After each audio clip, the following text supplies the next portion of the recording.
It's time for Shawn and Maya in the morning. Quick pitch to Walter, looking for the record, cuts back, he's got it, he's out of it at 25 to the 26-yard line.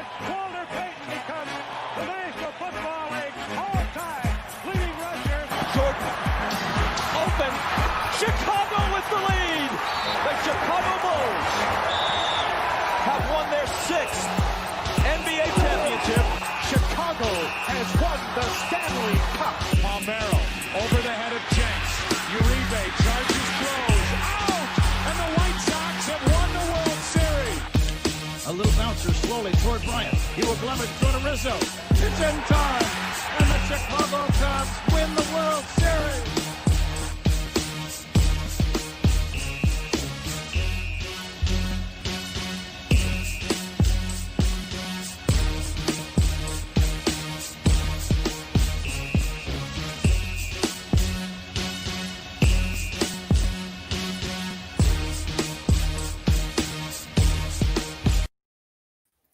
What up, what up, what up? Welcome to Shawn and Maya in the morning on this House Music Monday, baby. You know how we do every Monday's House Music Monday right here on Shawn and Maya in the morning. Guys, thanks for tuning in. I am your boy, the Superback Shawn Sierra. I'm rolling solo. Actually, I'm not rolling solo. I'm not even going to do my guy like that. And thanks for tuning in. Listen, we got a great show for you. But listen, I need you to get interactive. It'll do me a favor. I need you to leave a question or comment right here on the post, okay? Right here on the page. Leave a question or comment right there, and I will incorporate anything into all those questions or comments into the show. Listen, if you want to tweet the show, you can tweet us at SM_mornings or at SportsZone Shy, SportsZone CHI. Okay. Now, if you want to follow me, just me personally online, want to know what I did? Let me tell you what I did. Want to know what I did? Here's what I did. I made it nice and easy for you folks. Nice and easy. One handle for Facebook, Twitter, Instagram, Snapchat, the Snapper. All one handle at the Shawn Sierra. If you want to follow my lovely co-host, Maya Akai, you can follow her on Facebook and Twitter at the Sports Chica. If you want to follow her on Instagram because you do it just for the gram because you're a strict IGer, just follow her at Maya Akai. It's MayaAkai. I got to say what's up to my Puerto Rican Swiss Army knife himself, Ivan Vargas. Ivan, what's up, Papa? How are you? Good morning, Shawn. How are you? Whoa, he's like 8,000 decibels. No, that's on my end. That's all. Because I forgot I was listening to Julian Perez this weekend on my. Oh, so you had it at 1,000? I had it at 1,000, boy. Oh man, I was out on the patio party. It was a whole bunch of us. Me, myself, and I. We're all out there and just chilling, smoking a cigar, having some Kentucky bourbon, jamming to Julian on Saturday. And I forgot that I had the volume up, rock concert level. Right. Well, I didn't mean to blow out your eardrum. That's all right. That's all right. After years of therapy and surgery, I'll be fine. How you doing, boss? How was your weekend? It wasn't too bad. It was really nice. It was quiet. Yeah, just quiet. Nothing too crazy. Yeah, just pretty simple. It was a chill weekend. Same here. Wasn't too bad. So I was very happy able to chill, kick it on the patio. Like I said, the patio parties are in full effect. Although things were open this weekend, which was good. People were really fired up about it. I know my spot output opened up, so they have outdoor seating. A lot of bars had outdoor seating, so we're starting to slowly get back to normal, and it feels good. Yesterday I took my mom out to breakfast, and they had a little tent with the outdoor seating, and it was good. First of all, finally, I don't have to cook. I didn't have to cook. Jesus. My hat's off to all the moms, all the stay-home moms who cook every freaky day. Whew. Man, so I cook breakfast and lunch and dinner. Well, lunch is usually a sandwich. Mm-hmm. So I thought, but cooking dinner, cooking breakfast every day. It's tough. Dude, that's crazy. That's crazy. That's crazy. So I was happy that we were able to get able to go out and have someone else cook for us, even if it was just pancakes and eggs and bacon. Still, I just didn't feel like cooking it, Right. Yeah, I don't know. This weekend, it's it got me missing baseball a little bit, just because how perfect some of the weather. I was like, why am I not at a ballpark or at least watching it or listening to it on the radio or something like that? It's just like soon. hopefully, man. It's baseball is it should be played now. We should be you're right. We should be at stadiums. We should be tailgating. Oh, you don't know about tailgating. Well, Sox fans should be tailgating. And I know about tailgating when it comes to football. Tailgate during a baseball game. Where do they come up with that? See, that's because you don't know. Because you ain't know. You just ain't know. That's all I'm saying. All right. When they're able to tailgate, you're gonna have ask Maya. Maya will tell you, my guy Hirsch puts together these outings. Dude, they're the best things you've ever had in your life. You talk about an experience. This is an experience because he has a taquero. So you have a taco maker there. You can have all the tacos you eat because that's included in the price. Yeah. He got DJs. So he's got house music going before the thing, and it's BYOB. So you bring whatever you're sipping on before you go in. So you go into the game. You're nicey. You're nicey. We're out there for 2.5 hours, 3 hours before the game. Come on, man. I mean, with up until recent times, like you might as well just stood out there the whole game. Wow. I'm just saying. Wow. I'm just saying. Who are you? Okay. Jose Abreu, Yoel Moncada, Tim Anderson overthrowing first baseman. It's fine. It was good. Routine ball. Wow. I need to start something. I need to start out spicy. It's Monday, right? It is Monday. And you know what? We got a lot to talk about. I'm excited for the show today. So it's good. It's good, and it's going to be it's going to go quick. So let's get to it. Well, listen, as I said, guys, if you want to follow me, I told you all platforms at the Shawn Sierra. Now, listen, we got a great show for you, and I'm not bull jive when I say that. Alyssa Barbieri from USA Today, she writes for the Bears Wire. She's calling in. We're going to talk on a couple of her articles. She wrote about 8 Bears, 8 of them that you need to watch for this season. And then she also talked about the chemistry that's being developed between MVP Mitch and A-Rob. Okay? MVP Mitch and A-Rob. So we're going to talk to Alyssa Barbieri at 10 o'clock. Well, guys, you know how we do. The first segment of every show. It's called Top of the Morning to you. And these are the hot topics of the night before or just some sports in general. And boy, oh boy, do we have some doozies. Let's see, which way do we go? You know which way we go. There was a lot of things happened over the weekend, which was really cool for us. I really love it when there's a lot of sports. So it really helps us when we're talking. I'm talking to you guys today. So here's where we're going to start off. We're not going to start off with the first one in the rundown because it's a little crazy. But Roger Goodell, we're going to start off with him. Roger Goodell issues a statement on racism amid pressure from young stars in the NFL. If you saw, Ivan, do you have that clip pulled up from the commercial that I shouldn't say commercial, but the Instagram post from the players? Can you get that ready for us? Yeah, I have it. It's just giving me a little issue right here. Sure. Okay. Well, there are a whole bunch of young players. We talked about this last week. A whole bunch of young players. These are the stars of the future. We're talking Patrick Mahomes, MVP, Super Bowl winning quarterback. It had Odell Beckham Jr. in it. It had Deshaun Watson in there. It had Saquon Barkley in there. So it had a lot of these younger players, and they were talking about it, and they wanted the NFL to denounce racism. Roger Goodell came out with a statement. Okay, he comes out with a statement saying that the NFL was wrong for not listening to players back in 2016. I was not I was happy with it, and at the same point, I was pissed with it. I know, crazy, right? Sorry, just kicked off. My condolences to the families of George Floyd.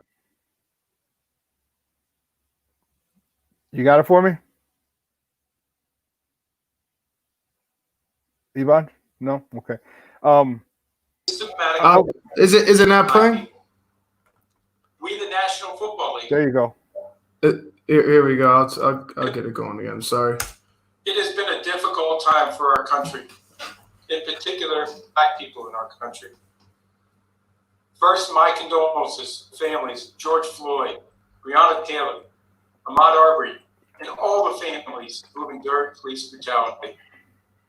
We, the National Football League, condemn racism and the systematic oppression of Black people. We, the National Football League, admit we were wrong for not listening to NFL players earlier and encourage all to speak out and peacefully protest. We, the National Football League, believe Black Lives Matter. I personally protest with you and want to be part of the much-needed change in this country. Without Black players, there would be no National Football League.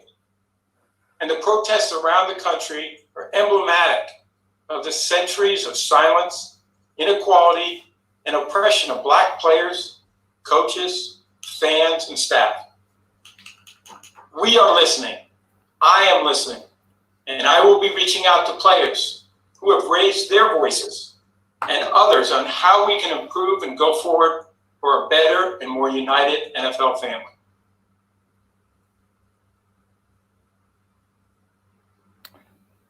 So, what he said was great. He talked about we condemn racism and this and this. Okay, we were wrong for not listening to the players. Why didn't you talk about destroying a player's career? Well, this is why, because you gave that player $50 million to stop. And you gave that player $50 million and admitted you can't. Don't say 50. We don't know. Okay, we don't know. But there was an admittance of being wrong. Mm-hmm. That was them. That was the NFL saying, we were wrong. We blackballed you. Here's some money. Please go away. So it's like an apology. They did it once.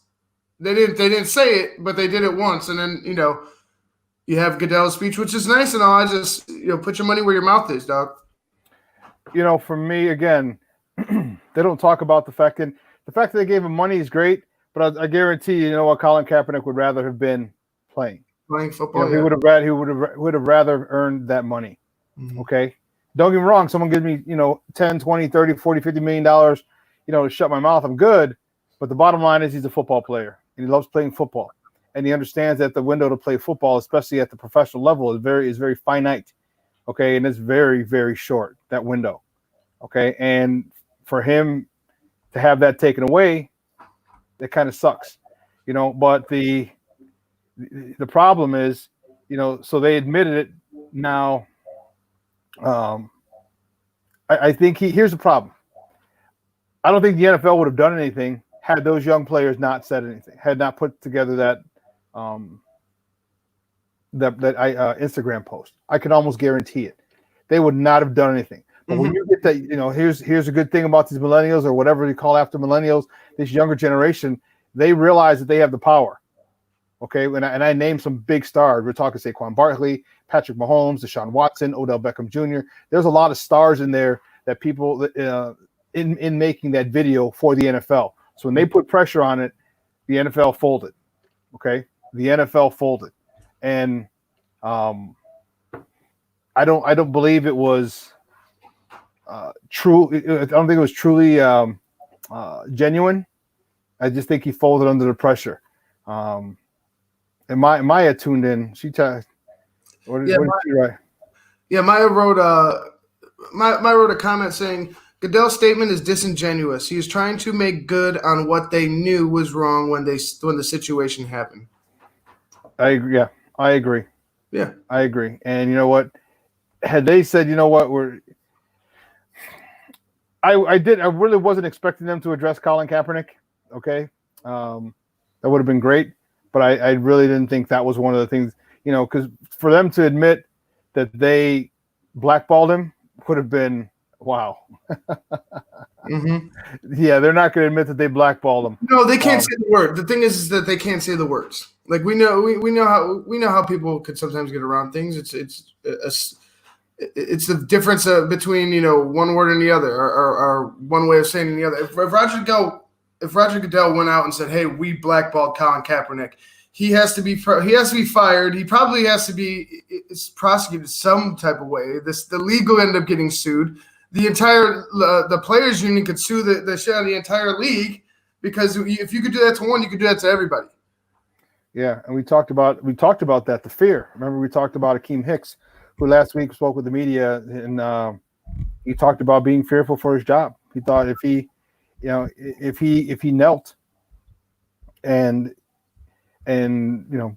once he did, he felt that his job could be compromised, and so he decided not to. And then to see what he thought, see it play out in front of him, man. You talk about like, yeah, I made the right choice, right decision, to not kneel, because it's a financial decision. Okay, It wasn't about a social rights issue; it was a financial decision. And again, you're giving up millions and millions of dollars, this is for your family, and it's tough. It's a tough deal. Not saying he couldn't make that somewhere else, but it would have been a lot more difficult, and would have taken a lot longer for him to generate that type of money in some other capacity. So, I get it. I'm with you, but I understand. I'm with you. I definitely ain't mad at you, Papa. I definitely ain't mad at you. The next top of the morning topic. This is a crazy one. This is a crazy one. Whoo! Michael Jordan love letter. A Michael Jordan love letter. Are you sitting down? Well, oh my God. A Michael Jordan love letter was sold at an auction recently. This is crazy. Well, I guess someone's really trying to take advantage of, the Last Dance and the popularity of Michael. But according to the New York Post, Michael Jordan's 20-page love letter to Amy Hunter was auctioned off for $25,000. First of all, what the God blessed bleep do you have to say in 20 pages that you can't say in a paragraph or a page? A page. Hey, 20. When I heard about this, I was like, Michael, I know you're the greatest of all time, but that's excessive. Like that's craziness. She must have given that good ooh-wee. Damn it, she had to. She had to give him that good ooh-wee, because you don't write 20 pages. 20 pages. Like, what were you doing? Like how long did it take him? Like, did he did he write a page like, oh man, that sounds shitty, and just ball it up? Was there like 40-something pages we don't know about that were trial and error that he balled up and threw in a wastebasket? Like, what are you doing, Michael? What weekend was this? Yeah, so a 20-page love letter written by Jordan to actress Amy Hunter, with whom he presumably had an affair, sold for $25,703 at an auction recently. The letter sold for $2,560 in 2014. But its value increased, drastically following The Last Dance. According to one of the things in the letter, on one of the part of the 20 pages, he says, Amy, sometimes I am the most selfish person on the earth, because for one whole year, all I thought about was Michael. I admit I made a mistake, but I found it difficult to change it. Let's say I do change the mistake. You would not believe the problems we would encounter. It's unthinkable. We wouldn't have a pleasant relationship or a private one. Our business up for opinions by the whole world. This is a pressure I can't live with. Yeah, that's tough, and it's crazy. It said the letter appeared to be written a few months after Jordan married his now ex-wife Juanita in September of '89. Jordan references his first son Jeffrey was born in '88 in the letter. Whoa, what the hell was that one? So that was really, it's crazy. Why? People in Chicago knew, right? I knew. People around in the industry knew that Michael was, and the rumor had it that this is what happened. Michael Jordan Michael Jordan got Juanita pregnant. Okay. And Michael Jordan's mom, this is the story back in the day. And Michael Jordan's mom, Dolores, said, hey, listen, he goes, she said, you have to marry this girl. Okay, Michael didn't want to marry her. But Dolores said, listen, you have to marry this girl because they don't, if you want to be the face of the NBA, which you are at this particular point, they don't want a black man with unwed with giving birth to kids out of wedlock, having kids out of wedlock. Okay, it goes against, especially, you got to remember that we're back in the 80s. So, you see that, you think, okay, just another black man having kids with a whole bunch of women. Okay, so Michael Jordan's mom, this was the story back then, that she said, you got to get married, for this look, for this image, because it was an image that they were trying to sell of Michael Jordan. Okay, and that's what happened. So, when he talks about the mistake, yeah, he probably didn't want to marry her. I personally don't think he wanted to marry her, but he ended up, as I said, getting her pregnant. And again, for that look, for that image, yeah, he had to, because they're banking on millions and billions of dollars, and for that image, they needed it for the image to go along with the corporate sponsorships, for the whole bunch of with everything, all the money that was at stake. William D. Clark commented on this topic. He goes, MJ wanted to be great at everything. He kept creating issues in his head to keep the letter going, saying nobody will ever defeat this letter.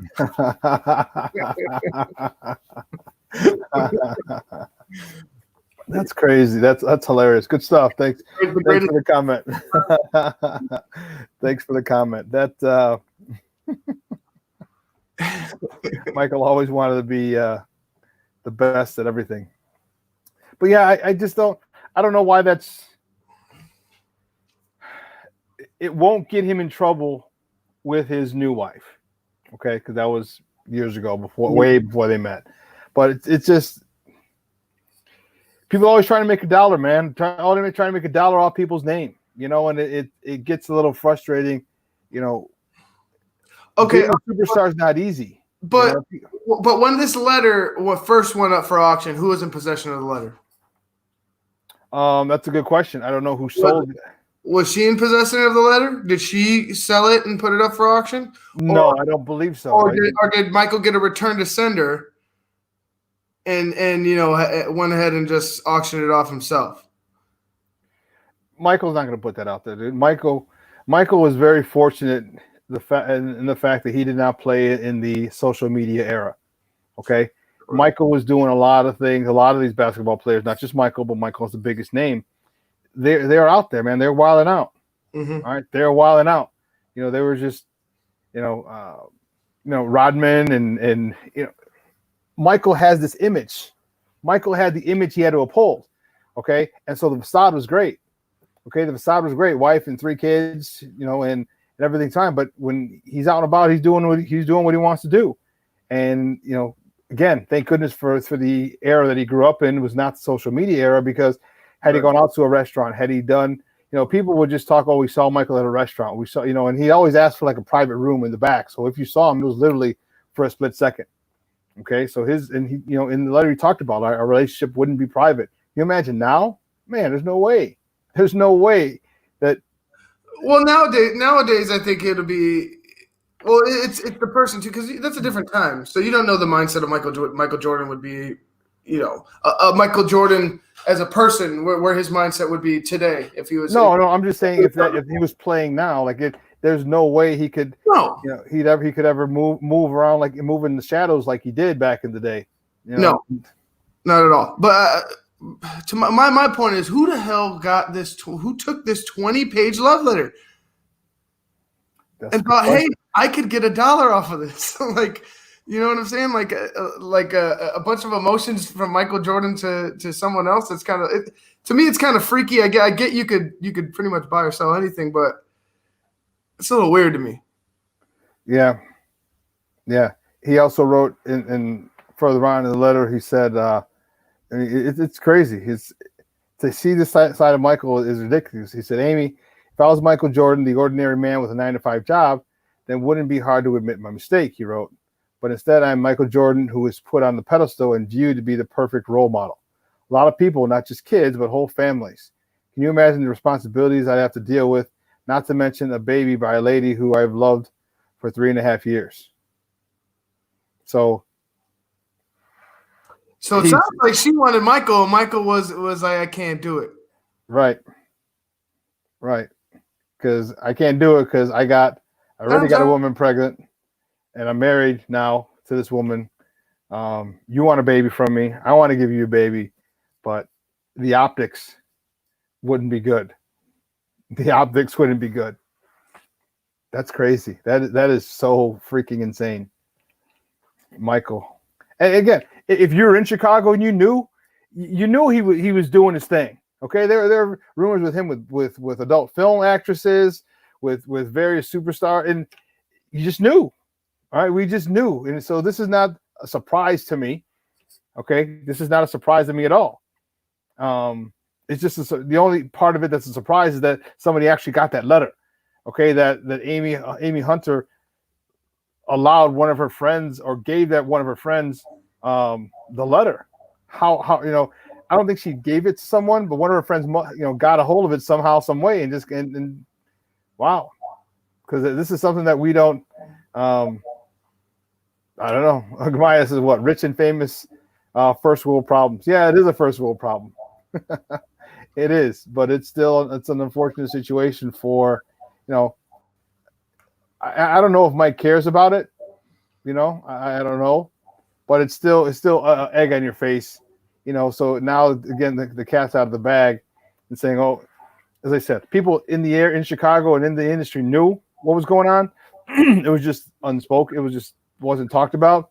But now that this came out, now the whole world, now there's evidence, there's proof of him running around with at least this particular person. But like I said, we knew it was he was doing whatever he wanted with whomever he wanted back in the day. And I'm sure they all were. You know what I mean? I'm sure a lot of your old school heroes have dirt on their on their hands. Like so when I got back to Chicago, I was dating this Puerto Rican Dominican girl. She'll kill me if I said Puerto Rican. Yeah, but in Dominicana, and her cousin was dating Ron Harper. She was dating Ron Harper at the time, and I don't know if I don't remember if Harper was married or not, but she was a friend of Ron. Her cousin was a friend of Ron Harper. Yeah, I ran into him one time. We were went to her place. The Akron Flyer. The Akron Flyer. Yeah, one time. So it's crazy. It's crazy. So yeah, they're all doing their dirt, but obviously Michael's name carries the most panache, and that carries the most interest. So, well, listen, guys, we got to take a quick break, and on the other side of the break, we have more top of the morning topics. So don't go anywhere, folks. Keep it locked right here. Shawn and Maya in the morning on SportsZone Chicago.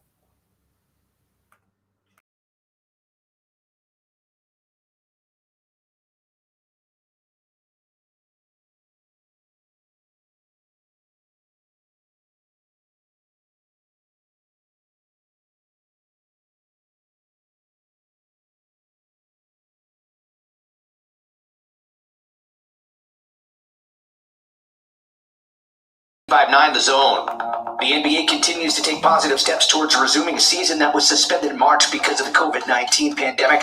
The league's Board of Governors has approved the 22-team format for restarting the season in late July at Disney near Orlando, Florida. The format calling for each team playing 8 games to determine playoff seeding, plus the possible utilization of a play-in tournament for the final spot in each conference postseason field. The NHL allowing team facilities to reopen and players to take part in voluntary on- and off-ice workouts beginning this Monday. Major League Baseball no closer to framing an agreement to starting the season. Players reaffirmed their stance for full prorated pay, leaving a huge gap with teams that could scuttle plans to start the coronavirus-delayed season around the 4th of July. The decision could leave owners focusing on a schedule as short as 50 games.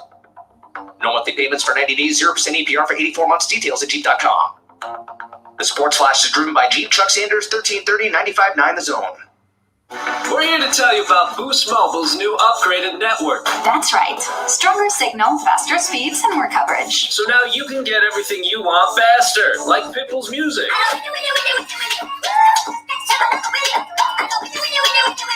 No, the new upgraded network means you can download music faster than ever before. It doesn't mean that it will make Pitbull songs faster. Oh, so this isn't the song. No, this is the song. Well, this is embarrassing. Step up with Boost Mobile's new upgraded network. Stronger signal, faster speeds, more coverage than before. Switch and get 4 unlimited lines for $25 per line per month and 4 free LG K51 phones. Access to upgraded network requires compatible device. New customers only. 4-line offer requires at least 1 port and activation from eligible carrier. Free phone limited to 1 per line while supplies last. Customers using more than 35 gigabytes of data during billing cycle may be deprioritized during times of congestion. Offers and coverage not available everywhere. Additional terms and restrictions apply. See boostmobile.com or retailer for full details. Quicken Loans presents the Sports Flash, driven by Jeep on 1330 and 95.9 The Zone.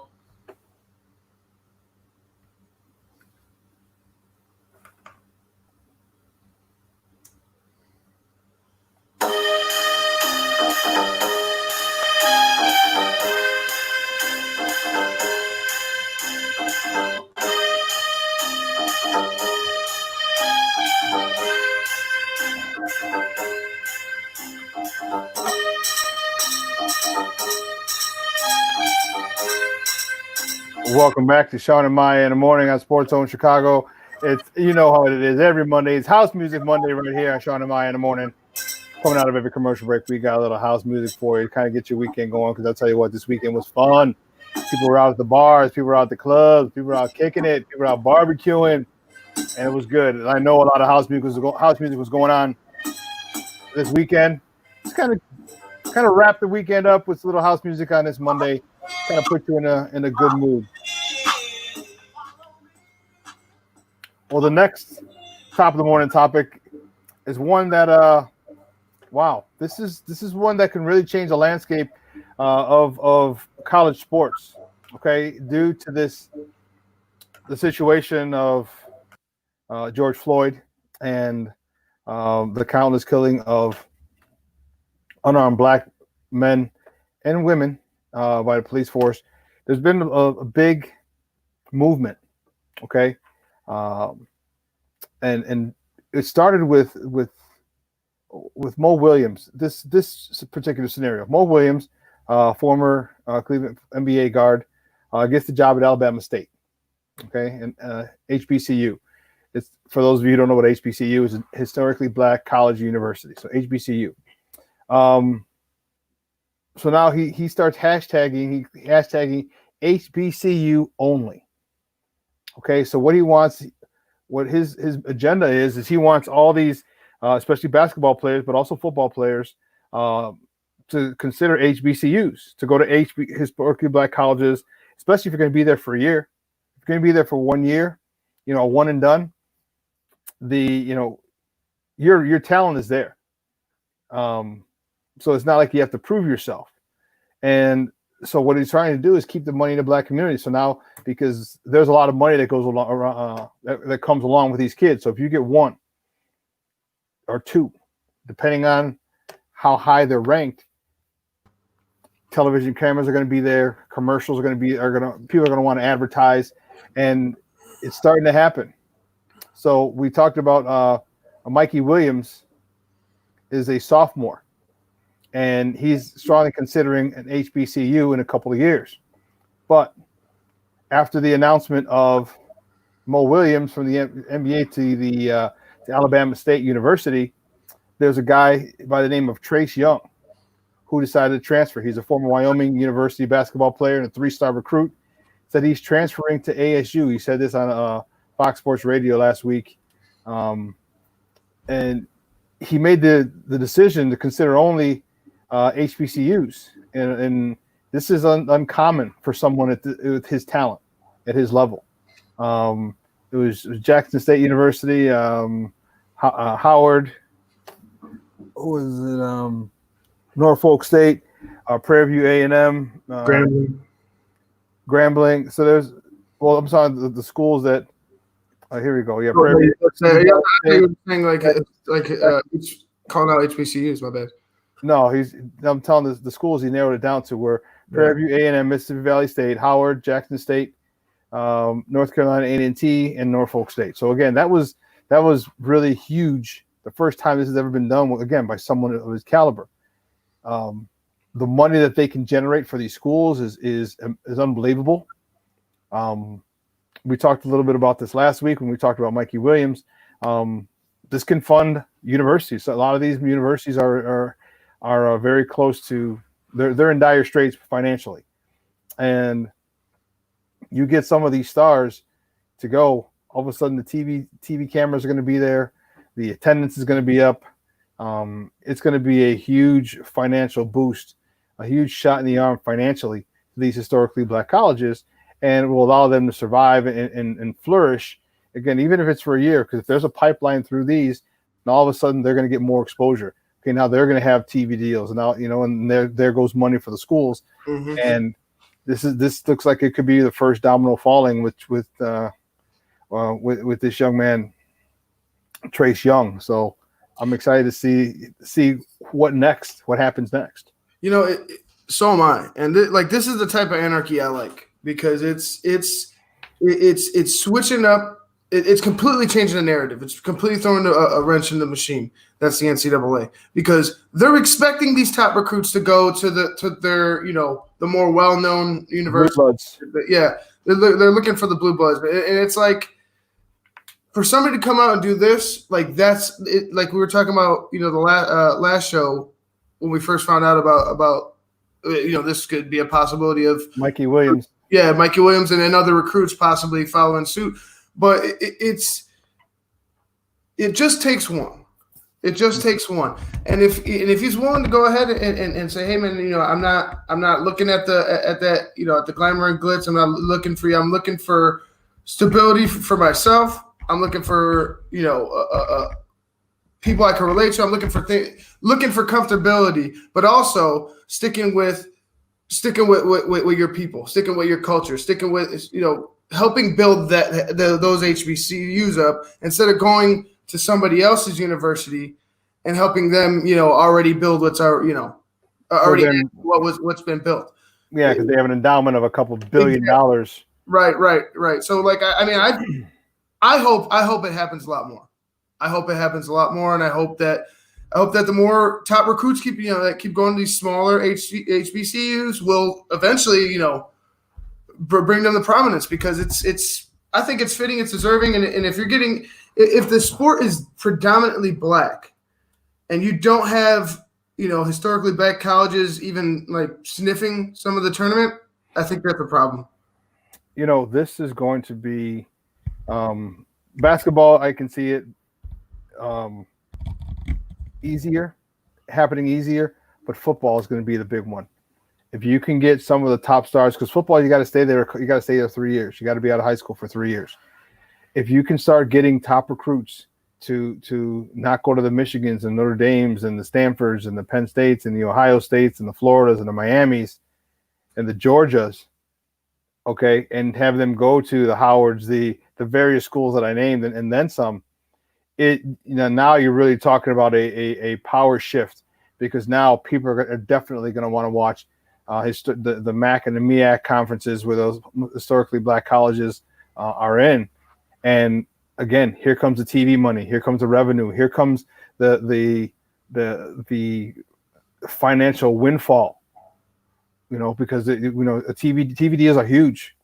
TV deals are huge. If you don't believe me, look at the $1 billion that the NCAA is getting from March Madness.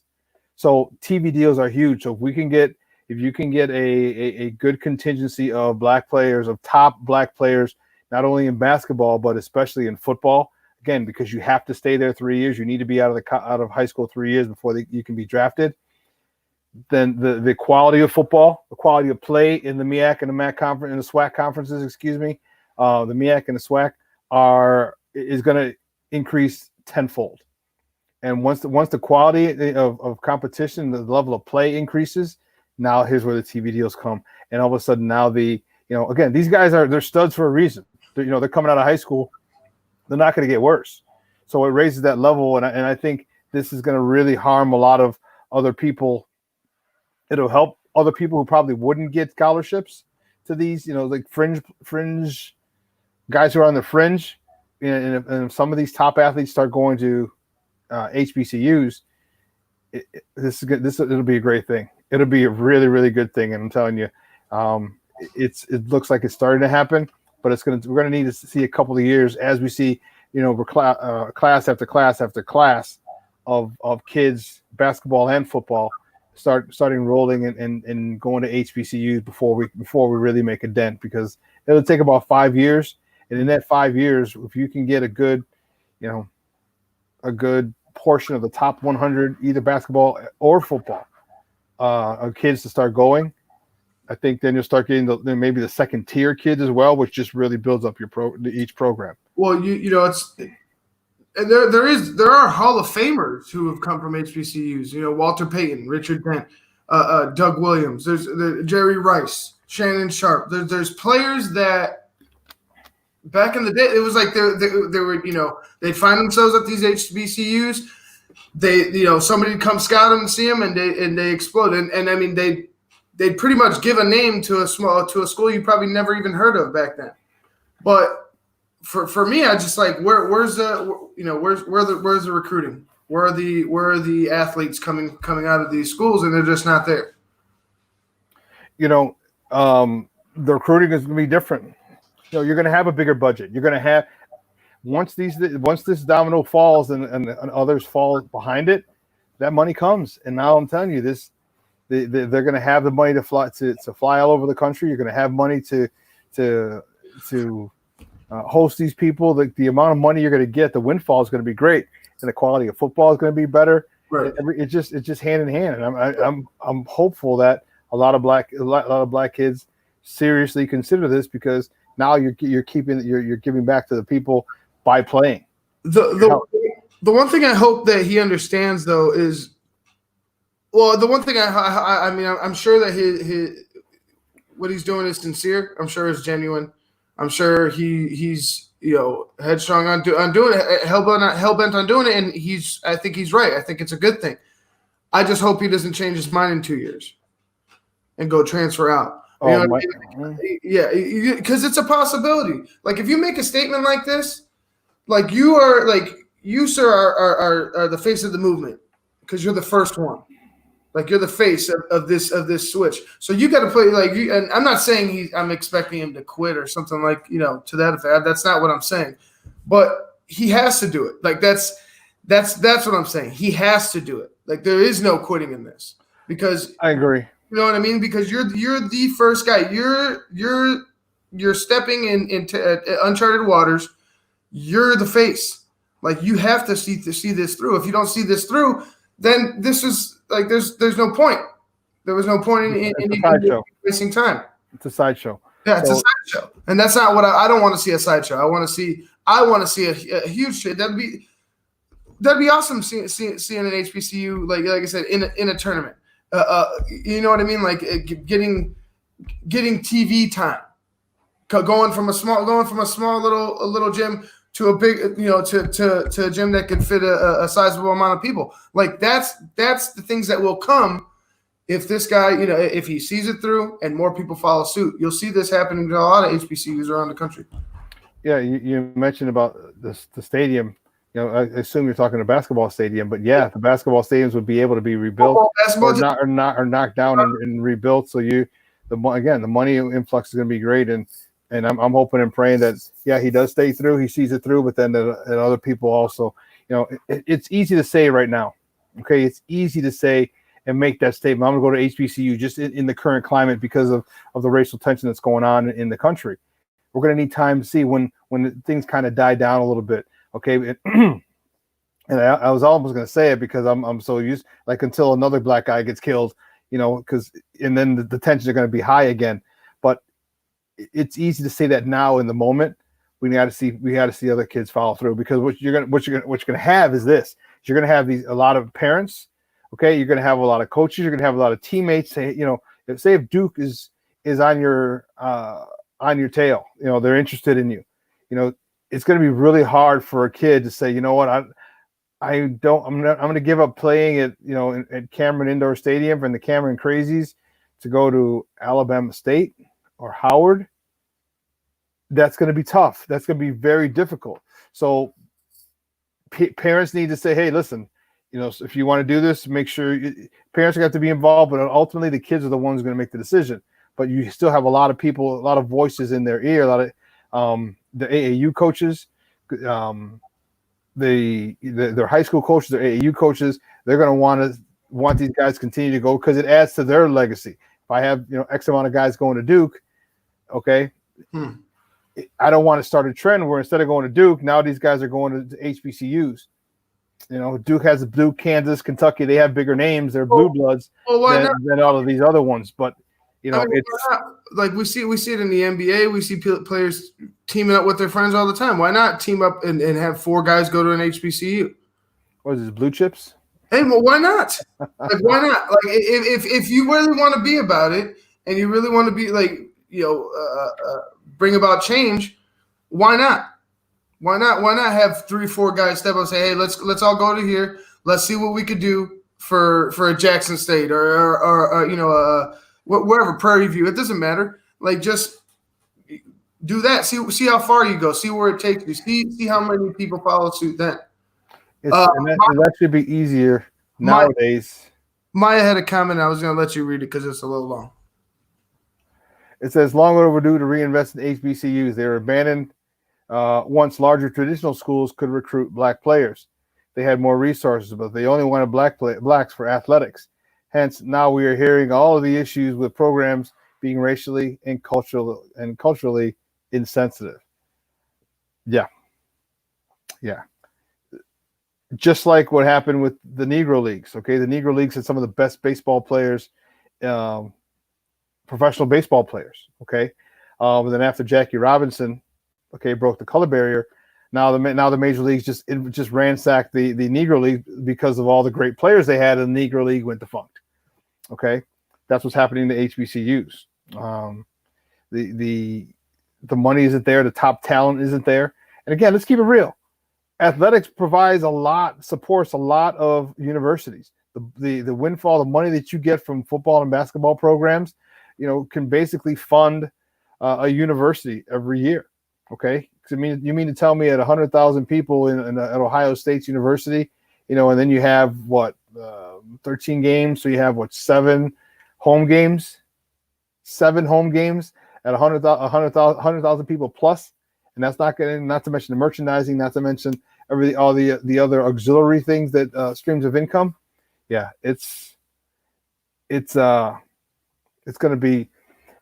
I hope it happens. I hope it happens soon, and it could. We could get. And I was just about to mention to you, Ivan, it could happen a lot sooner because nowadays, these guys these basketball players are in contact with each other. In AAU tournaments. Okay, they have each other's number. Guys from Chicago, know guys from Boston, and then from St. Louis, from LA, and from DC. They know all these guys and they're friends with them, and they have them, as friends, like where they literally can call them, and I'm sure they call and text. And if you're right, if they say, hey, let's do this, why don't we go here? Why don't we go there? Why don't we do this? Isn't that really like the Fab Five when those 5 guys, came to prominence and started as freshmen and went to 2 straight NCAA championship games, although it was erased by the NCAA, but nonetheless, we still saw them play. And to me, it's better seeing 4 African-American, 3, 4, whatever African-American student athletes going to an HBCU and taking them to a tournament and, either going deep, going all the way, whatever have you, just getting them to a tournament and being successful, then it's way more impressive to do that than to go to a Kentucky and be successful, where they're going to be successful regardless of what you do. You know what I mean? Like they will. They'll be successful regardless because they're Kentucky. You're going to a brand name. Well, here's the thing: is that it's not just everywhere. Kentucky, wherever.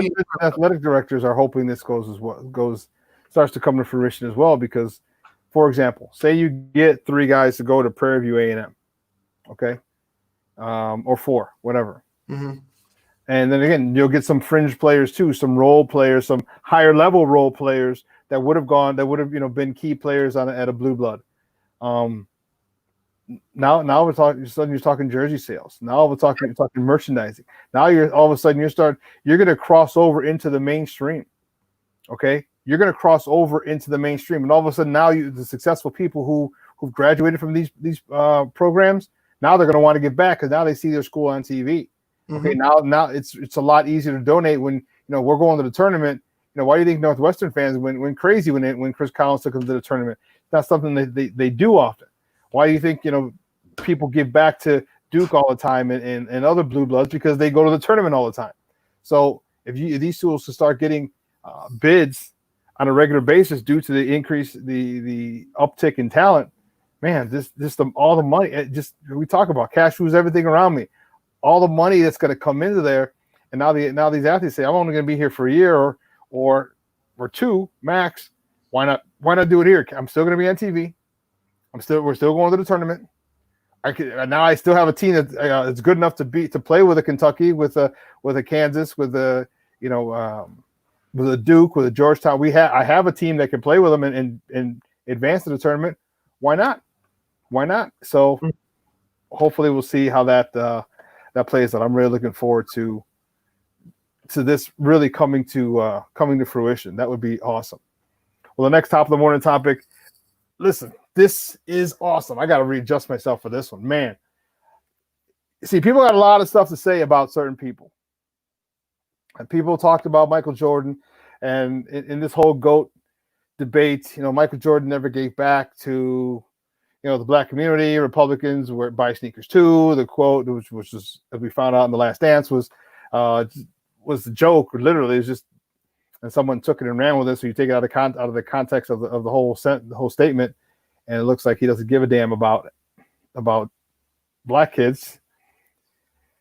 So Michael Jordan, first of all, he came out and said and made a statement on the killing of George Floyd, which is unheard of for Michael. Michael doesn't deal in political or socio economic social issues, social justice issues. He just doesn't. So he came out and made a statement. And then he made a statement, excuse me, him and Nike made a statement with their pocketbooks. Michael Jordan, I hope you're sitting down, has vowed over the next 10 years to invest $100 million to the black community.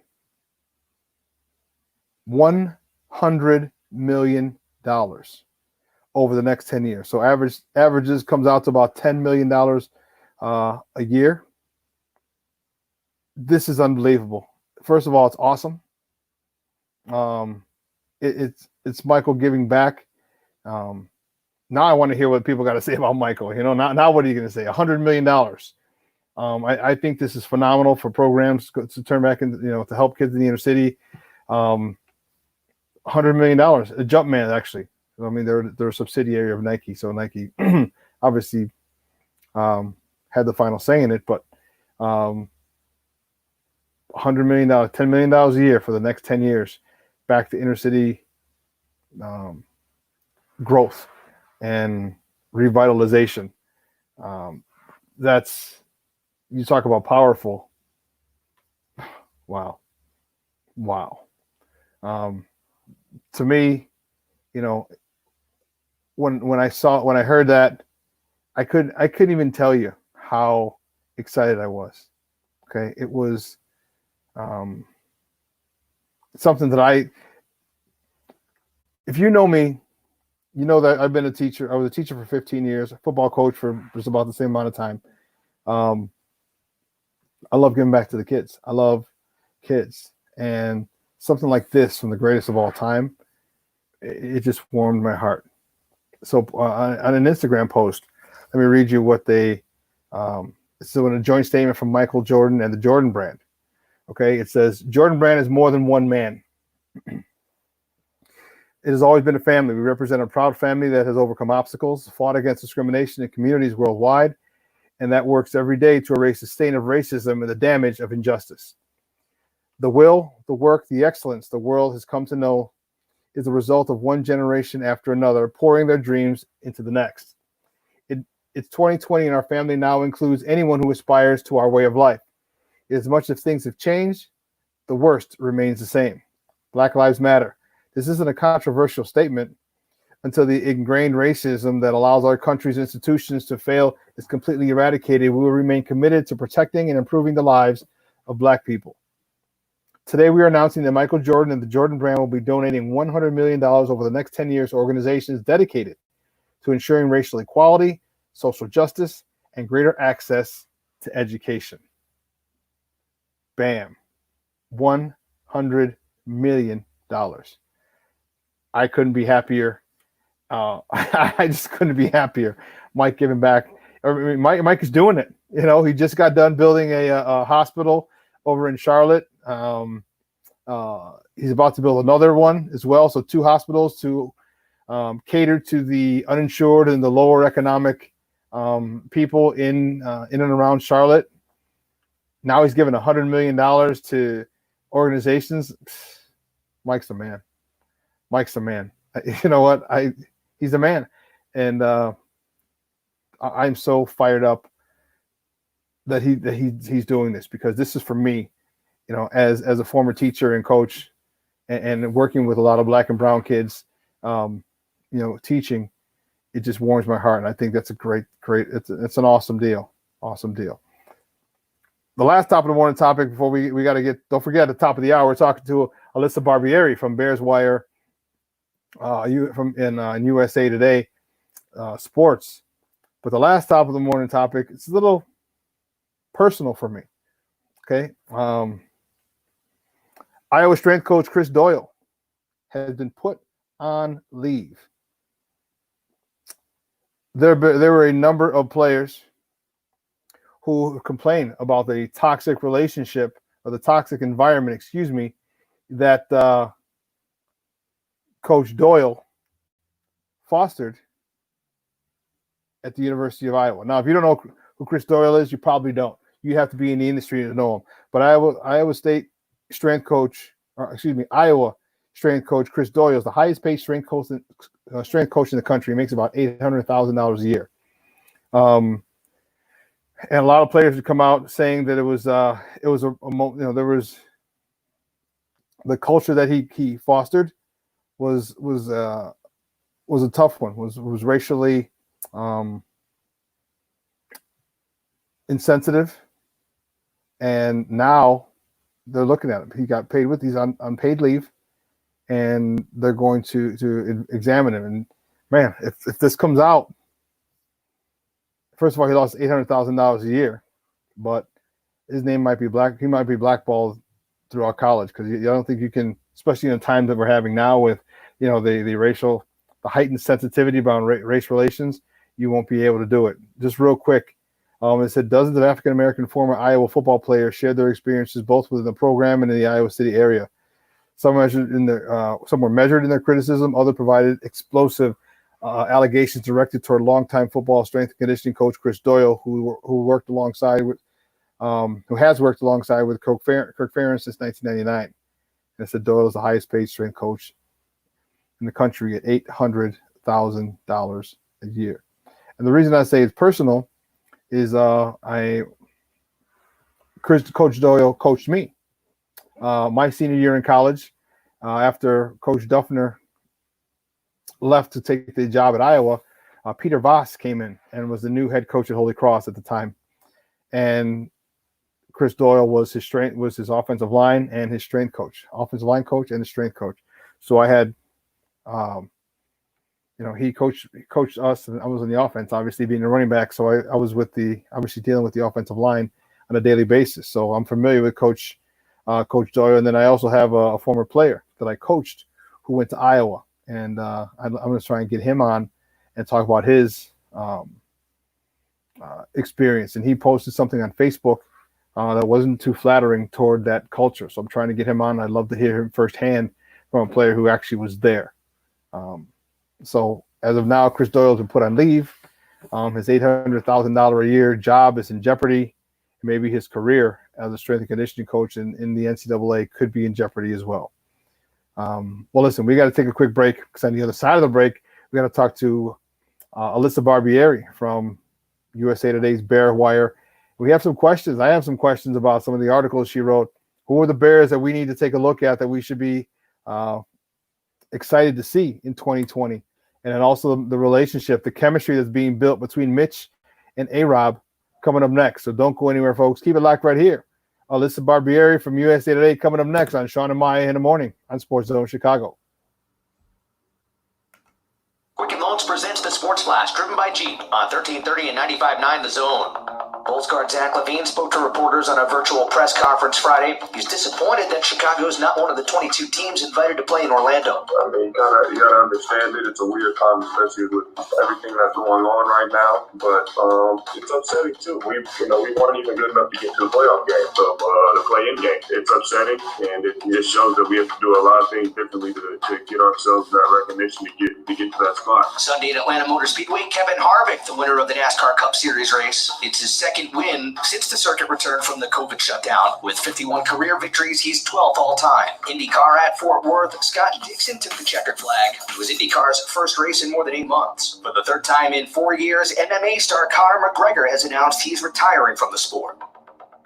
No monthly payments for 90 days, 0% APR for 84 months. Details at Jeep.com. The Sports Flash is driven by Jeep. Chuck Sanders, 1330, 95.9 The Zone. We're here to tell you about Boost Mobile's new upgraded network. That's right. Stronger signal, faster speeds, and more coverage. So now you can get everything you want faster, like Pitbull's music.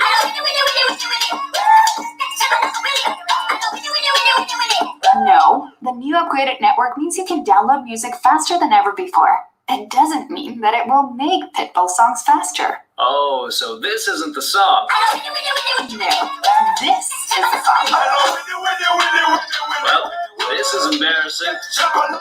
Step up with Boost Mobile's new upgraded network. Stronger signal, faster speeds, more coverage than before. Switch and get 4 unlimited lines for $25 per line per month and 4 free LG K51 phones. Access to upgraded network requires compatible device. New customers only. 4-line offer requires at least 1 port and activation from eligible carrier. Free phone limited to 1 per line while supplies last. Customers using more than 35 gigabytes of data during billing cycle may be deprioritized during times of congestion. Offers and coverage not available everywhere. Additional terms and restrictions apply. See boostmobile.com or retailer for full details.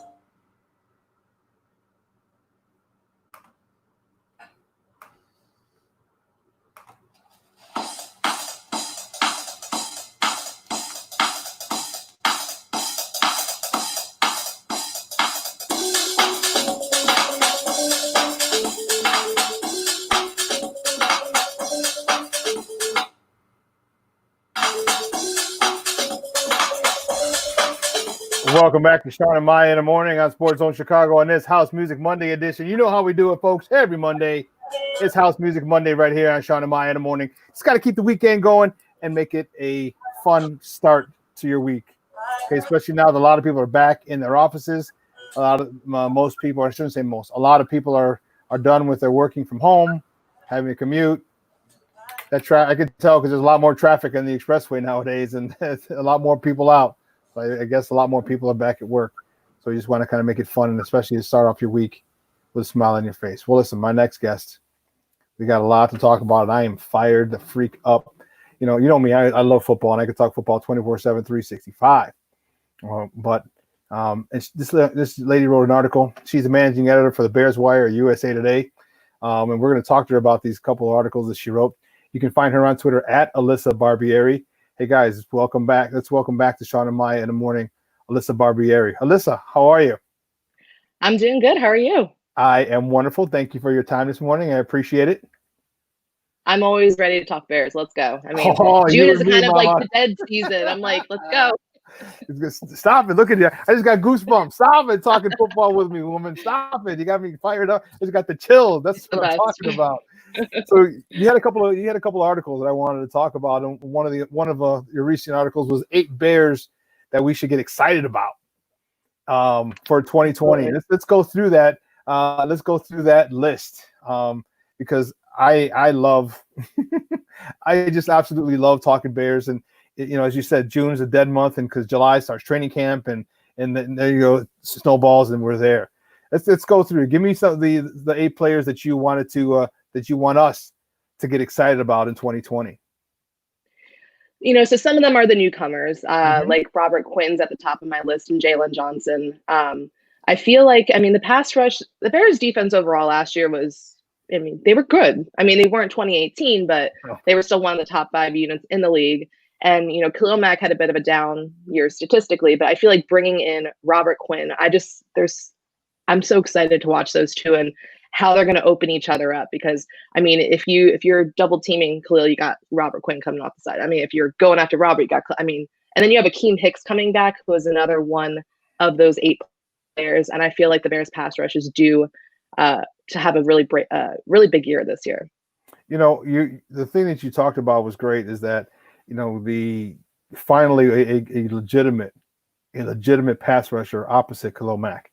So, I mean, you have to double team him. There's no ifs, ands, or buts about it. Maybe even triple team him. So that's taking up 2, maybe 3 guys. Now people on the other side are supposed to eat after that. Excuse me, Leonard Floyd wasn't able to get the job done in a way that we wanted. Because if Khalil has 2 people, okay, and Akeem Hicks demands a double team, that's 4 offensive linemen right there just to begin with. Okay, you still have Eddie Goldman you got to deal with. You still have Roy Robertson Harris who still has to deal with, and you still have somebody else on the other side that you have to deal with. There's just not enough linemen, offensive linemen, to protect the quarterback. And if you're able to go man on man with everybody else, well, then you can block them, and that's what we weren't getting because everyone else was being blocked one on one with Akeem Hicks being out and Leonard Floyd not living up to the potential that we had hoped he would play at. Absolutely. And I feel like with the thing with Floyd that was so frustrating is that he had the potential and he was great, in coverage and run support, but like he could never quite finish getting after the quarterback, especially when you have Khalil Mack on the other side. I mean, there's really no excuse for that. But I know because Akeem Hicks being out last year, that was a big blow overall to the pass rush. But with Floyd, his sack number went down every single season since he came into the league. And that was one of the frustrating things. And you couldn't justify paying him $13 million a year. No. And so going out and getting Quinn, who, I think he's worthy of that money. And the Bears are in win now mode. They need players that are going to step up now. And you see them going out and getting a lot of veterans. Something that Ryan Pace, in the past hasn't done. He's been, bringing in these young crop of talent, and now you're getting some veteran guys that you can plug in there and you're going to win now. So I think that's what you're seeing this year. And I think that with Quinn in the mix and you have Hicks coming back, who's also on that list, I think the pass rush is going to be great. And I think it's only going to serve to help, obviously the secondary back there as well. All right. I'm never good with following the rules. So we're going to skip because Akeem Hicks was your number 1 guy. Let's go to your number 3 guy. And I think this, you kind of led perfectly into it with Robert Quinn, on one end, Akeem Hicks back in the middle, full strength, which is what we needed. Eddie Goldman, who I believe is one of the most underrated nose tackles in the game. Absolutely. Your number 3 player in the article is Jalen Johnson. Why is he supposed to be? He's supposed to be a guy we're going to watch. Why? He's a rookie. He's got shoulder issues. Why is this guy someone that you said we need to be excited about? I'm stunned that the Bears were able to get him in the second round. There are so many people that had him dubbed as a first round talent. He has all of the intangibles that you need to be a great cornerback. I love the kid's confidence. He came in on a radio show and he gave his 3 goals as a rookie. And the first was obviously to win the job, because he has to win the job still, to be Defensive Rookie of the Year and to win a Super Bowl. And I know, just because you say it doesn't speak it into existence, but you got to have the confidence to go out there and do that. And I think that I feel like with Jalen Johnson, because Ryan Pace hasn't, and the Bears haven't drafted a cornerback that high since Kyle Fuller. So bringing in, especially getting Johnson, who I should not have fallen to pick 50. I'm excited to see what he can do, especially with Kyle Fuller, learning from some of the best. I think that Jalen Johnson's going to have, I expect him to win the job, but I think that he'll have a solid rookie year. Guys, we're talking to Alyssa Barbieri from USA Today. Bears Wire, talking a little Bears football right here on Shawn and Maya in the morning on SportsZone Chicago. So we're going to keep going down the list. This is one guy that I love. You got me on this one. I am freaking fired up to see this guy do it, and that's Riley Ridley. Riley Ridley was one of the best route runners coming out of college. And I think he can be a phenomenal possession receiver. He's not a breakaway speed guy. Okay. And that's fine. Different skill set, but this guy has all the talent to be a legitimate number 1 receiver if and when Allen Robinson's time is up here in Chicago. And if not, I think he's a phenomenal number 2 receiver. Absolutely. And one of the frustrating things last year is that we didn't get to see him barely at all. I think he got some playing time near at the end of the year. And I was like, come on, put him in. especially when you had Taylor Gabriel going down with injury. And I'm like, Mm-hmm. you gotta get him more playing time. But I think that this is the year that you're really going to see Riley Ridley get an opportunity. He's had a year to digest this offense.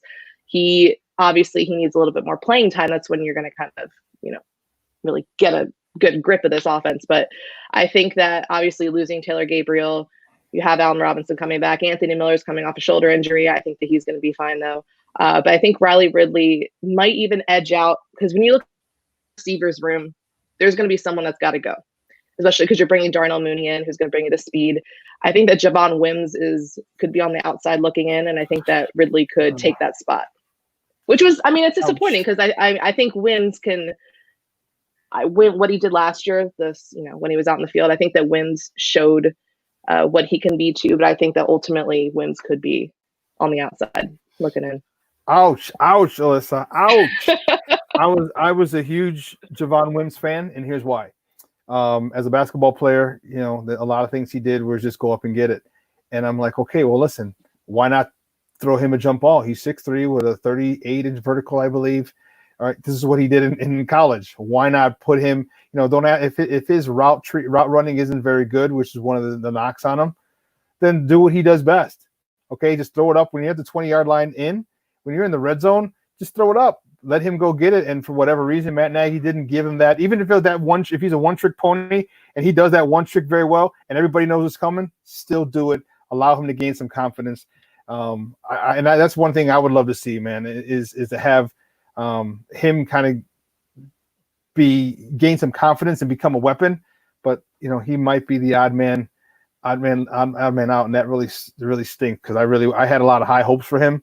I just love when people get mossed, you know what I mean? And this guy who can moss you on a consistent basis. The number 2 guy you wrote, and here's a guy that kind of touches me because I was a running back myself, David Montgomery. Why should we be excited about Montgomery? David, yeah.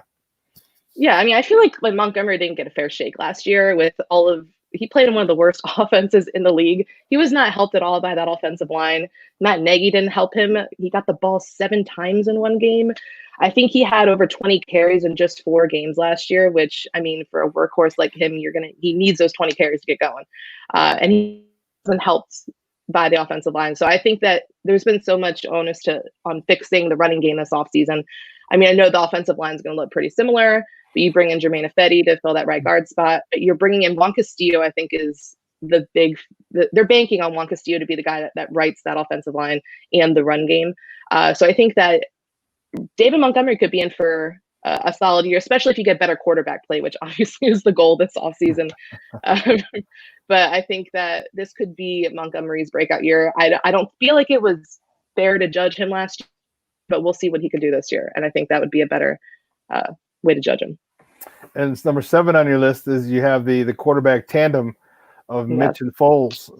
Why should we be excited about that? That seems like a huge a crazy situation right there with these 2 characters. Whoever wins a job, all eyes are going to be glued on them. It's, obviously it's a quarterback driven league. But I feel like whoever does win the job, everyone, you got to watch the quarterbacks. I feel like depending on who it is with Trubisky, one of the things that I was kind of upset about was that he had one bad year last year. He had some moments in 2018 that showed you that, hey, he could be the guy, but his problem's always been the inconsistency. So there are some flashy moments that he could have. So that could be a reason to get excited for watching him. And with Nick Foles, it's he's coming into a system that he is familiar with. There are going to be little tweaks here and there, but I feel like with Foles, he could, it wouldn't be he's not going to wow you, but to see the offense moving effectively would be something that we all want to see. And I think that could be exciting in itself as well. Guys, we're joined by Alyssa Barbieri from USA Today, the Bears Wire, talking Bears football right here on Shawn and Maya in the morning on SportsZone Chicago. Give me your thoughts. Who do you think wins the starting job, Mitch or Nick? It's interesting because we just put out on Bears Wire last week an article about the 3 of us kind of saying who we thought was going to win the job. Someone said Trubisky, someone said Foles, but then Trubisky gets in. And I'm kind of leaning more towards Nick Foles, kind of going back to the win now mode. And if you put Foles in there, like I said, he's not going to be flashy, but he's going to get the job done. And not that Mitch can't win the job, because I think that he has all of the talent there to do that, but he has to prove that he can be consistent. So right now I'm kind of staying in the safe mode as well, and I'm picking Foles just because I think that he can get the job done with this defense, especially some of the pieces that they added. You don't need a quarterback to go out there and just wow you. You need them to do their job. And that's what they needed last year. So I'm going to stick with Foles as of now, although that changes sometimes. You know what? I think you're right. I think, from what we're hearing, and, you gotta hear what they're saying when they're not saying it. And that's, so Matt Nagy said, I want him to be a master of defenses. So that means he doesn't have the ability to detect defenses at a rate that Matt Nagy's comfortable with right now. And I'm talking about Mitch.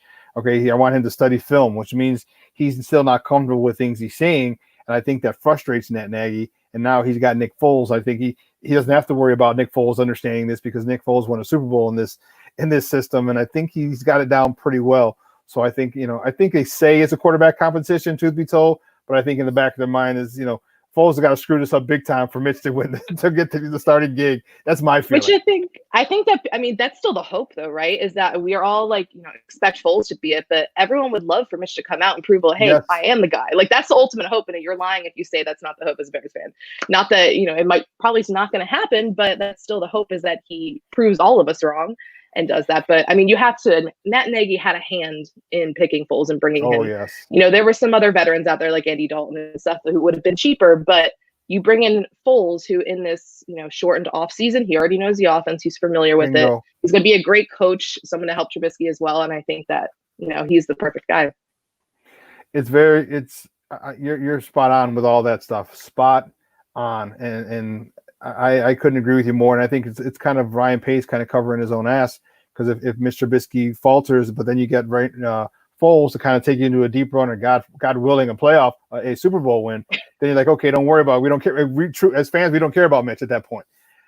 Mitch actually wins the job and he takes the season to the playoffs, now Ryan Pace can say, well, see, I knew exactly what I was doing in this and this. So I think Ryan Pace is doing it's a great job of covering his own mistake. And hats off to him for covering his mistake, but unfortunately he made that mistake to begin with.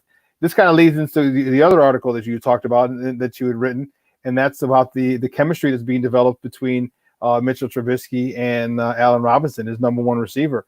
How big of a blow would it be if Mitch, because they've been working out 4 times a week, and according to in your article, how big of a blow is it if Foles becomes a starter and now the chemistry isn't necessarily there with A-Rob, the number one receiver, and Nick Foles?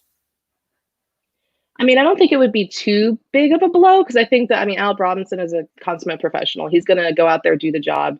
And I think that it's encouraging to see these going and working with Trubisky, because he's not going to flat out say, hey, I don't believe in this guy, but that they're still working on building that chemistry, and also staying in shape, because they're not allowed back on the field. But I don't think it'll be too big of a blow.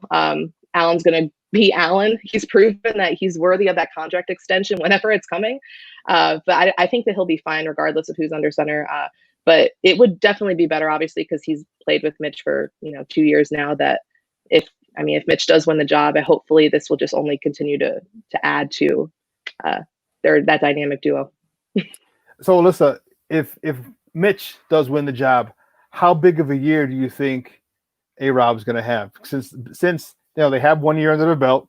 Okay, he was finally able to train, because remember the year before he was coming off an injury, so he was rehabbing. He wasn't training for the season; he was rehabbing. That's a big difference.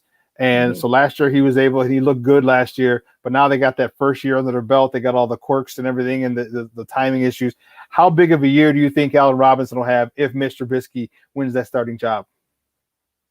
Well, I feel like looking at last year, the offense is pretty as bad as you could get, and he still wound up with 1,000 yards. That's no small feat, especially everyone knows exactly where Mitch is going with that ball. It's going to A-Rob. So I think that he could, string together, especially if he stays healthy. Obviously, that's the big question for any year for any player. But I think that he could have a similar year. But and that was with Trubisky, being inconsistent. Trubisky wins a job, assuming that he has gotten substantially better, reading defenses, doing what Nagy expect from him. I think that, I mean, Robinson could even obviously best that. I mean, his best year, I think he had 1,400 yards with Jacksonville. I think that he could rival that if the offense gets on track, but there's so much more than just quarterback too that needs to get right with the offense, including the running game. And the tight ends this year, obviously bringing in Jimmy Graham and Cole Kmet, all 20 of them. But we know the 4 that should win those jobs. But I think ultimately, like, the offense as a whole needs to get better. And I think that this offseason they're doing everything to make sure that's happening so they can keep guys like Allen Robinson rolling. I hope it comes to fruition. That I would love to see Mitch win, because I think obviously Mitch would be the long-term solution. What I think would be great is if Nick Foles comes and wins the Super Bowl this year, and then bring him in the playoffs. I'm good with that. Let Mitch roll with the regular season, bring Foles in the playoffs. That's funny you say that, because that's what one of my thoughts. Like, okay, let him go for 6, 8, 10 games. All right, and then let Nick Foles finish up the season and go into the playoffs, and get those 6 games. He's got to roll. Can get an ankle sprain. Yeah, there's a minor one. He's got a concussion. He's still got a concussion. He's still in concussion protocol. For the remainder of the season. So unless in an emergency, then we can bring him in. Other than that, but I think that would be great. Let's talk about one of the guys that you had mentioned in the tight end room, and that's Cole Kmet. What are your thoughts on the drafting of him with the first pick this year? I feel like he was their guy from the start. I mean, normally, Ryan Pace is like a master of disguise. He'll, tend to, I mean, look at the Trubisky drafting, right? Like they weren't talking quarterback that came out of left field. No one knew where that was coming from. But I mean, from the start, obviously tight end is a big issue. And it's especially in a Matt Nagy offense where tight end is so important. That was a main goal for them to address. And they did this. They basically rehauled the entire tight end room, minus Ben Broniker. I think the 4 will be Kmet, Graham, Demetrius Harris, and Ben Broniker by Shaheen. But so thank you. Basically, they rehauled the entire tight end room because they know how important that is. But with Kmet, I think they saw everything that they wanted, an NFL-ready tight end who looks to serve the starting Y tight end role, but he could also be a U tight end. He's a dynamic player. He's a big guy. I think that they could get him going in this offense and use him in different ways, not just the traditional wide tight end role. I think that there's a lot that Nagy can do with him. And I feel like obviously Ryan Pace and Matt Nagy are very collaborative. So it sounds like they were in agreement with this pick. So I'm excited to see what they do with him. Yeah, me too. You know what? And guys, we're joined by Alyssa Barbieri from USA Today's Bear Wire, talking little Bears football right here on Shawn and Maya in the morning on SportsZone Chicago. I think they're going to have a nice little combo. Jimmy Graham, I slept on Jimmy Graham. I didn't give him enough props, and I had apologized on the air about him because I thought he was a buster. And I'm like, wait a minute, this dude, I was like, he's always hurt. And I went back and looked. I'm like, he's played in at least 14 games. At least 14 games like the last 5 or 6 years. I'm like, well, okay, well then maybe he's not a buster. Maybe I'm just the idiot who didn't do my homework. And now I think you have a good situation where this guy he's still somewhat valuable and potent down in the red zone. And then you got a guy because he was that great tight end earlier in his career, but now you have a younger guy who can really learn and kind of get some tricks of the trades and shorten the learning curve with Graham on the roster. And I think we may have a great 2 tight end set, and we saw how well that worked in New England for a while until it didn't. And then but I think it'd be a great thing to have a cagey veteran tight end and a rising superstar tight end. I think that would be an unbelievable weapon, some unbelievable weapons for Mitch Trubisky or Nick Foles, whoever ends up starting. Yeah, I'll take one good tight end at this point. Yeah, you and the rest of Bears Nation as well. Absolutely. But yeah, I think that we have a situation where we can actually end up having 2 good tight ends, and you combine that with a running game. And so my last question: how much do you think Matt Nagy is going to commit to the run game? Because he got blasted over it the last couple of seasons. Yeah. He just refused to run the ball, and even Sean McVay with the Rams, he realized how important that was in the playoff game back a couple of years ago when they had Gurley, and he ran Gurley 20-something, 30-something times in the game, a couple times, because he realized that the run is so important. Do you think that Matt Nagy, now he's got Nick Foles, he's got a quarterback he wants, or he's got a tight end he wants, 2 tight ends he wants, one in Jimmy Graham and one in Cole Kmet? Do you think he's going to be more committed to the run game in this season? Because what do you think? I think he will. I mean, and you kind of seen it in his actions. Like we say, actions speak louder than words with Brian Pace and Matt Nagy. He brought in these new offensive coaches, including, offensive coordinator Bill Lazor and then Juan Castillo, who both have experience with the run game and the way. I think he talked about how they were going to be divvying up different responsibilities and the run game. I feel like last year he owned up to his mistakes with the run game, and he understands the importance of it. I mean, when you have an offense that's that bad, you have to do something, and that's what they've been working on. And obviously the run game was a big part of that. Now, I'm not saying they were going to be running like 50% of the time now, but I think that you're definitely going to see a bigger commitment to the run game. He has to. He can't not. There's no excuse. There's no reason why. You have to get Montgomery going. You have to, whoever's going to be the number 2, whether it's Ryan Nall or one of the undrafted rookies, and you have to utilize Treat Cohen better. Obviously, but I think that you'll definitely see a bigger commitment to the run game this year. Got to help whoever's behind under center there. So big time, guys. That's Alyssa Barbieri. Alyssa, thank you so much. I really appreciate the time. Do me a favor, let everyone know where they can find you and your work online. Awesome. Thanks so much for having me. You can find my work over at bearswire.com, and you can follow me on Twitter at Alyssa Barbieri. Great stuff, and we will have you back soon. As I'm starting to smell football season. We're getting close. There's nothing, Alyssa. I mean, I've been involved in football since I was 10 years old, and you see by this, you can tell it's been a long time that I've been involved in it. But there's nothing, and my friends and my teammates, there's nothing like the smell of freshly cut grass for football. You're like, oh yeah, it's time. It's time, and we're getting to that point. I'm excited about it.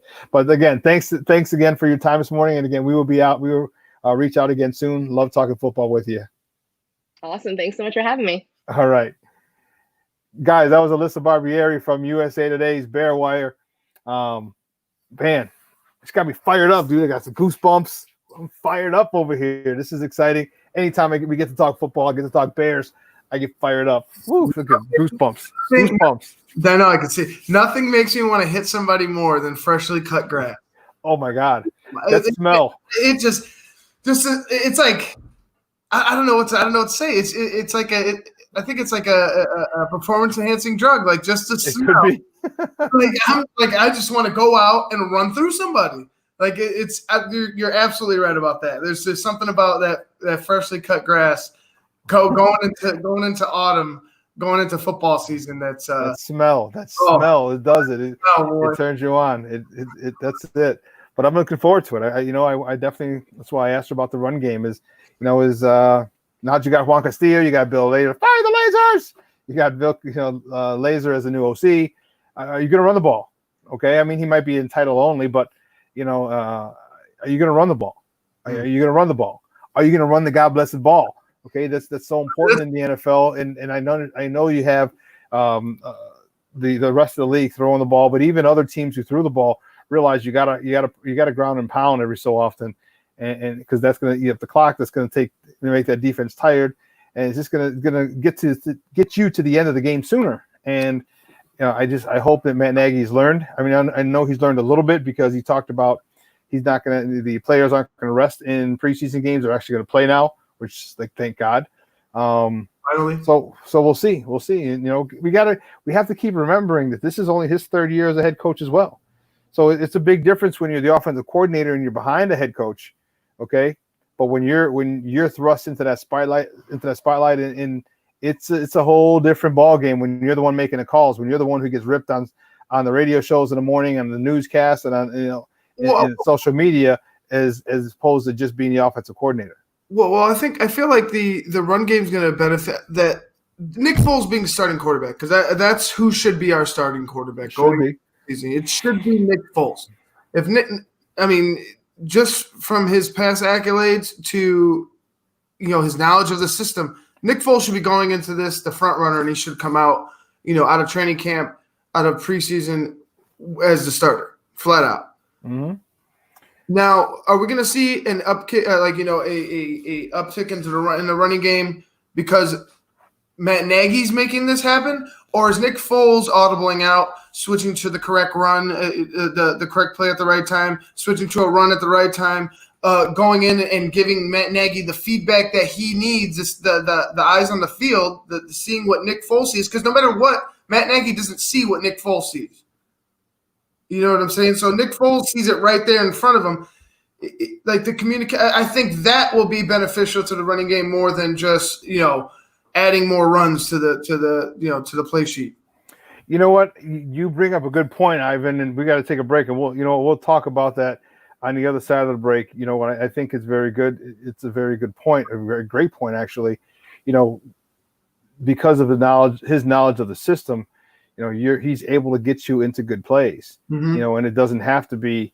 If it's a pass, and he's comfortable in audibling into a run, and if it's a run, he's comfortable in audibling into another run or a pass. Right. And because this is something he's familiar with, and Mitch really wasn't. Because what if Mitch can't get the defense and can't tell what coverage or defense they're in, then he can't get you in the right play, and that seems to be the issue. Is he can't decipher defenses at this point. Well, listen, we're going to pick it up on the other side of the break, so don't go anywhere, folks.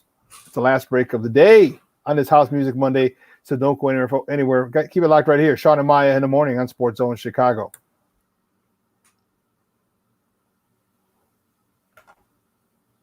Quicken Loans presents the Sports Flash, driven by Jeep on 1330 and 95.9 The Zone. Bulls guard Zach LaVine spoke to reporters on a virtual press conference Friday. He's disappointed that Chicago is not one of the 22 teams invited to play in Orlando. I mean, you gotta understand it. It's a weird time, especially with everything that's going on right now. But it's upsetting too. We weren't even good enough to get to the playoff game, so the play-in game. It's upsetting, and it just shows that we have to do a lot of things differently to get ourselves that recognition to get to that spot. Sunday at Atlanta Motor Speedway, Kevin Harvick, the winner of the NASCAR Cup Series race. It's his second win since the circuit returned from the COVID shutdown. With 51 career victories, he's 12th all-time. IndyCar at Fort Worth, Scott Dixon took the checkered flag. It was IndyCar's first race in more than 8 months. For the third time in 4 years, MMA star Conor McGregor has announced he's retiring from the sport. No monthly payments for 90 days, 0% APR for 84 months. Details at Jeep.com. The Sports Flash is driven by Jeep. Chuck Sanders, 1330 95.9 The Zone. We're here to tell you about Boost Mobile's new upgraded network. That's right. Stronger signal, faster speeds, and more coverage. So now you can get everything you want faster, like Pitbull's music.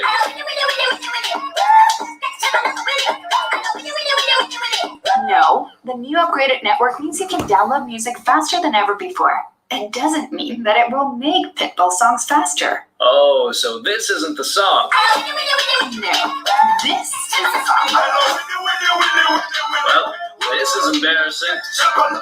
Step up with Boost Mobile's new upgraded network. Stronger signal, faster speeds, more coverage than before. Switch and get 4 unlimited lines for $25 per line per month and 4 free LG K51 phones. Access to upgraded network requires compatible device. New customers only. 4-line offer requires at least 1 port and activation from eligible carrier. Free phone limited to 1 per line while supplies last. Customers using more than 35 gigabytes of data during billing cycle may be deprioritized during times of congestion. Offers and coverage not available everywhere. Additional terms and restrictions apply. See boostmobile.com or retailer for full details.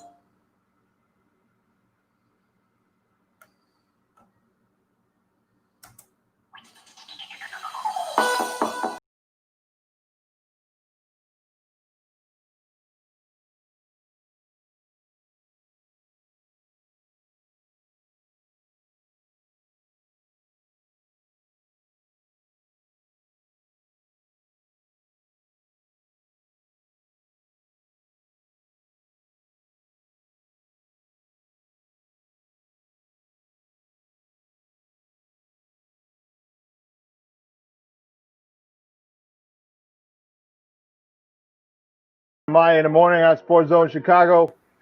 We're coming back. You know what it is. Every Monday's House Music Monday. You see my shirt here. Woo! House Music shirt. You know how it is. Listen. Oh, wrong sleeve. Make sure you look up my guy. On Facebook, he has a group called Chicago Gear. He's got some phenomenal stuff. House music shirts, baseball teams, football. He got Bear stuff, Bull stuff, Hawk stuff, Cubs, Sox stuff, pullovers, T-shirts. Dude, he's killing it. So make sure you check out Chicago Gear on Facebook. It's a private group, so you have to ask to join. And when you do, when you're admitted, just make sure you tell him the Superback sent you. I'll tell you. And he actually he does deliveries now, so he can have your stuff delivered to you. He started doing this during the pandemic to help people who still wanted his merchandise. So make sure you check it out. He's got phenomenal designs, and he provides me with my house music shirts. He's got one more a new one that I haven't gotten yet. I got to get to him. I'm gonna holler at him today. It's pretty dope. It's pretty dope. So I definitely gonna have to get that one for next Monday. But before the break, we were talking a little bit about Foles and Mitch, and you brought up a good point that I hadn't thought of, and that was, with Mitch or with Nick Foles at the controls,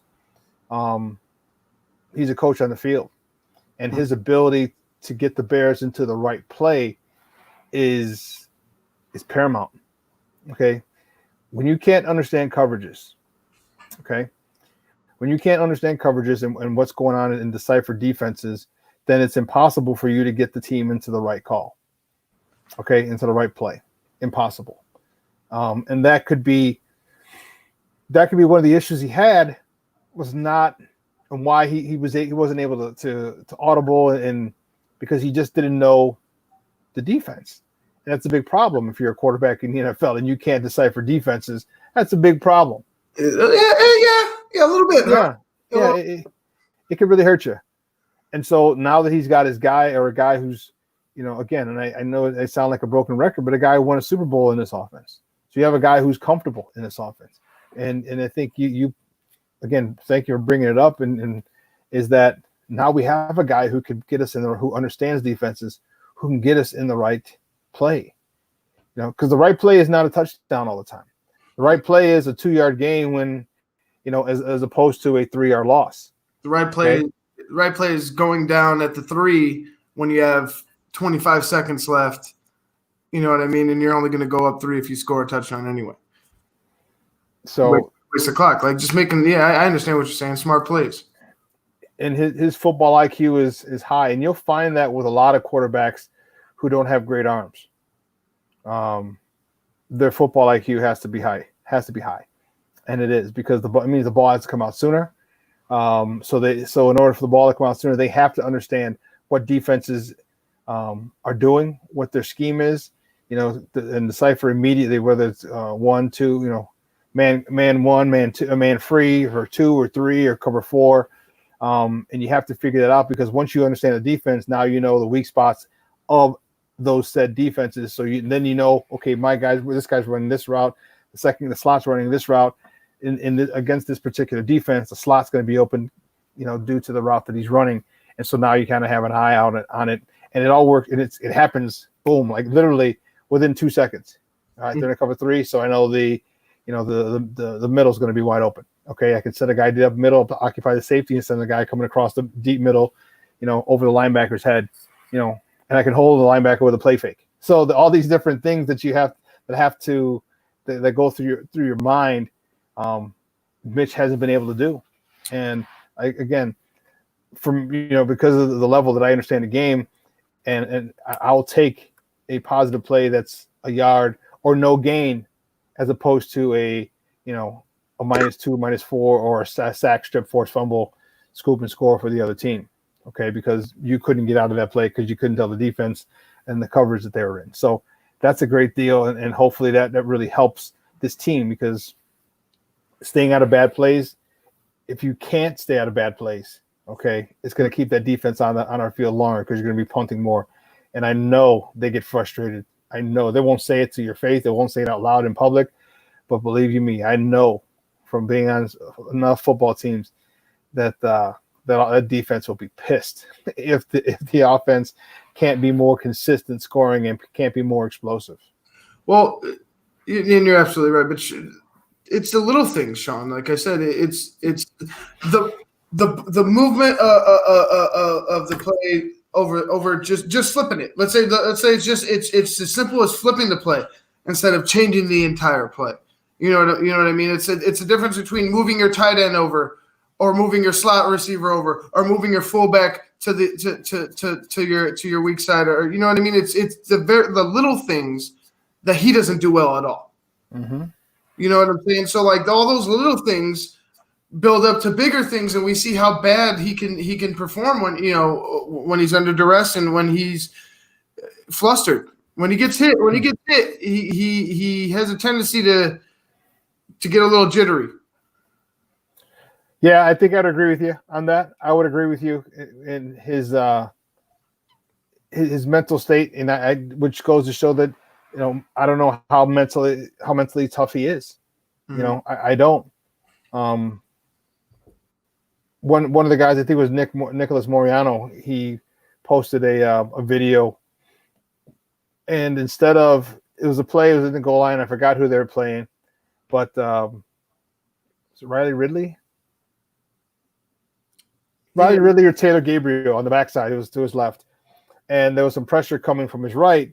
But if Mitch had just stepped up in the pocket, again, Riley Ridley or Taylor Gabriel, whoever it was, running across the backfield, running across the back of the end zone, was wide open because the guy had given him outside leverage. He gave him a move to go to the outside because he's on the left side of the line, and he's going across the back of the end zone wide open. But Mitch, since the pressure was coming from the right, he went around the pressure, took his eyes off of downfield, and then he couldn't. The wide receiver had to slow down because there was another receiver in the corner. So he had to throttle down, which allowed the defender to catch up to him. So basically, the slot who was coming across the back was open, and he missed him. As opposed to if you step up in the pocket, because you're as a good quarterback, you realize now I bought time. If there's pressure coming from one side, you step up and go back and you replace the pressure. And I don't understand why he can't get that. And I think Nick Foles is a guy who obviously can get it done since he has. I just want to see him get it done here with the Bears because you talked about it, Alyssa talked about it. We don't need a superstar quarterback to go deep in the playoffs. With this defense, we don't need a superstar quarterback. It'd be nice. Don't get me wrong, but right. No, you're right. It would be nice, but Nick Foles could for a year he could be that. We've seen him, be although it was in a backup role, but he was on fire. You know what I mean? He was playing out of this world. He was playing like he was and I mean, he even in the Super Bowl against the great Tom Brady, he wins Super Bowl MVP. He could play up to that caliber with the right team. Yeah. So, but with this team, no, he doesn't have to. He doesn't have to be a world beater because you have a defense that should produce. Especially with the adjustments that you've made, the additions that you made in the offseason, this defense should produce turnovers. Maybe a couple touchdowns. Hopefully a pick six would be nice. A couple pick sixes would be nice. But I think the turnover ratio is going to go upwards for the Bears just for the simple fact that they got a pass for us healthy now. They got a pass. Yeah. Healthy safety spot with Gibson, and I think Jalen Johnson's going to be a superstar. I think he's going to be a really, really, really good corner in this league. So when you're looking at when you're looking at the defense, it's Khalil Mack and company. You know what I mean? We expect them to be great. When it goes to when you look at the offense, like you were pointing at before, the running game, is he going to run the ball? I think the running game fares better with Nick Foles at quarterback than Mitch Trubisky because Mitch Trubisky can't read defenses. So is he audibling out of play calls that should just be run? Is he audibling into plays that are going to run right into the defenses, into the defensive scheme? Like we don't see all of that, but that's what I'm getting from Mitch, from just, the naked eye, not going back and looking at film. Like, I see that. Like, he's like, why are you audibling to this when you should audible to that? I think Nick Foles limits that, and I think the run game, I think the run game takes off, especially with a healthy line. Well, from your lips to God's ears, because if that's the case, and Nick Foles is the quarterback, it'll be good. The thing I'm worried about is that offensive line. Mm-hmm. You got a new guy, Juan Castillo, and I know he's highly touted, but we had a highly touted offensive line coach last 2 years, and that didn't work out. So I don't know why Matt Nagy brings this guy in who hasn't been coaching in 2 years, maybe 3 years, to all of a sudden pick up the where he left off to guide an offensive line who's in shambles now. The confidence is low. Bobby Massey, Charles Leno Jr., horrible years. Their confidence has got to be through the floor. okay, because they had such horrible years. They got big money, and those when after you get big money and you perform poorly, those poor performances they're much more magnified, okay, because of the fact that you've got all that money, and now you got the money, and it seems like to some people, to the average football fan, that you're kind of coasting because you got your big payday. Mm-hmm. So now we got to have Juan Castillo come in and make sure he gets these guys playing as a unit and playing together. It's not easy. It's not easy because you got 5 guys who work in sync, literally hand in hand, footstep and footstep. And if they can't get it, or it takes a lot longer than they anticipated, it'll be a long season. Well, I'm not going to give the tackles any type of slack. I'm not going to give them any type of slack. They should be coming at a Bobby Massey, a Charles Leno Jr. They should be coming out fired up because you played like crap last season. And it's not entirely their fault, but if you're going to hold anybody accountable on the line, it's got to be those 2 tackles. They were not playing up to par at all. Not even up to par. They weren't playing even up to par. So watching what happened last season and going to this season with those big paydays that Leno and Massey had. Massey got some money too, but with those paydays, it was like they just got fat. It was like they got fat. They chilled in the offseason. They spent their money.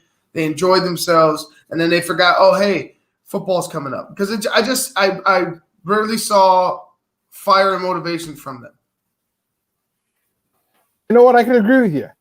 I don't recall, but then again, it's still Nagy. But I mean, you got to motivate yourself, and I don't remember seeing those guys come out with with fire and brimstone and breathing fire out of their noses because they're ready to knock somebody into tomorrow.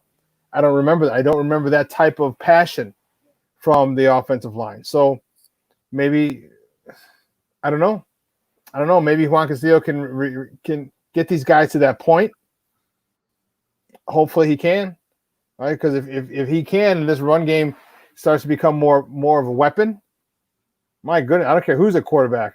It's going to be a lot easier if this run game becomes potent, right? And for multiple reasons, the time of possession factor is ours. Our defense resting is another factor. Their defense getting tired, being on the field for so long. It works on so many levels, and I'm just looking forward to seeing if this all comes to fruition. Me too. I want to see David Montgomery. I want to see a Tariq Cohen, even a Ryan Nall. Just establish some type of running game. It benefits everybody. It benefits either Nick Foles or Mitch Trubisky. It benefits whoever's playing quarterback. It benefits our defense because you give them that extra time to rest. You give them an extra time to rest. So you know what I mean? Like those seconds that you're getting up before they restart the play clock. Like that's time for your defense to rest. Like that. If you really want to look at it to that degree, that's time for your defense. Their defense is resting because of those little few precious seconds in order to go back out there. So you're not turning the ball over right away after 3 bad passes. You know what I mean? And 15 seconds off the clock. And then your defense is going right back out there. So it's like you save them. But like I said, you save that energy within them for later on in the game. It's by running the football. It benefits everybody. Well, listen, we just have to wait to see how it plays out. Let's move on to the last topic before we call it a day. I wanted to revisit the situation with Chris Doyle. He's the strength and conditioning coach at the University of Iowa, and he's been put on leave because many former players have come out and talked about the culture that he fostered. And James Daniel tweeted the other day, said, if the team collectively decides to kneel, this will bring about a cultural change for both Iowa football and the state of Iowa, which I believe is long overdue. And he also states, there was something else. Here, there are too many racial disparities in the Iowa football program. Black players have been treated unfairly for far too long. So this is what the investigation's about. Okay, and it doesn't look good for Doyle. Just off the top, it doesn't look good for Doyle. All right, the fact of the matter is, you understand that race relations are at an all-time worst right now, an all-time low, I should say, this right now. And to have anything racially brought up against you regarding race, it's not a good look. I think Iowa's going to have to cut ties with him and his $800,000 salary. Dude, that's crazy to be a strength and conditioning coach and make $800,000. It's insane. But I digress. If he partook or fostered that culture, then yeah, then I think he needs to go, and I think he needs to hopefully find a job. But again, that's going to have to be. It might not be for a year because you've already got that racial stigma. That's probably the best way to put it. You probably got that racial stigma about you, and I don't know how many NFL teams are going to want to answer questions about that all season, or at least in the preseason.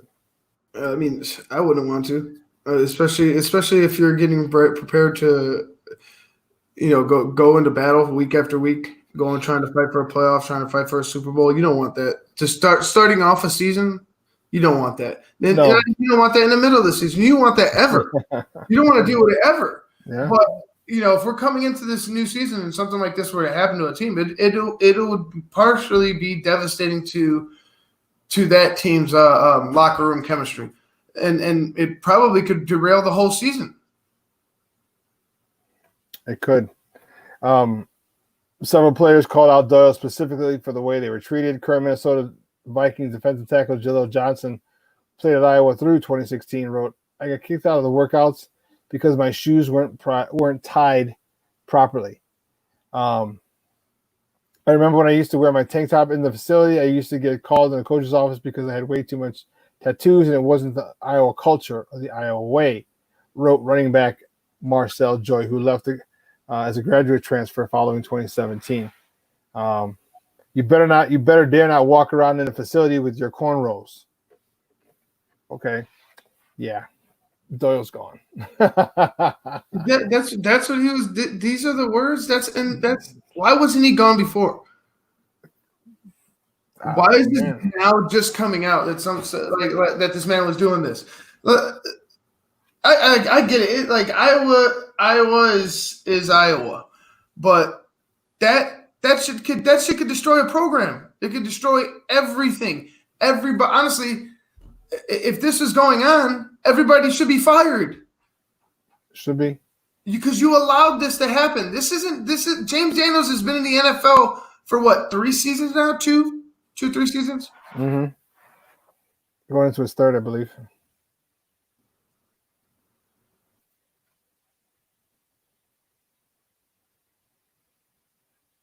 Are you there? Yeah, I want to say, are we good? Yeah, we're good. Yeah, so I want to say it's his second, third year, whatever. Third. Okay, so look at James Daniels has been at Iowa 3 years, and this is still going on. And it was going on when he was there, and it was going on when somebody else was there. That's more than enough to fire a coaching staff. Yeah, and it looks like Kirk Ferentz might have to save his own skin. If he wants to stay, he might just have to give it to Doyle. I know Maya, she texted earlier. She's not a big fan of Ferentz at all. Not a big fan. She just wants a new. She's like, hey, just cut it.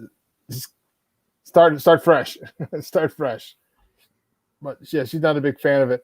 And she says, now I understand why James Daniels does not claim Iowa on his game day intros. I never liked Ferentz. This is the perfect time to clean out his sorry-ass football program. Well, Maya, tell us how you really feel, please. Yeah, right? Get off the fence.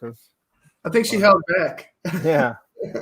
But, yeah, so it's interesting. I'm anxious to see how it plays out over at Iowa. Like I said, I'm going to try and get one of my former players who played a couple of years ago with under Coach Doyle.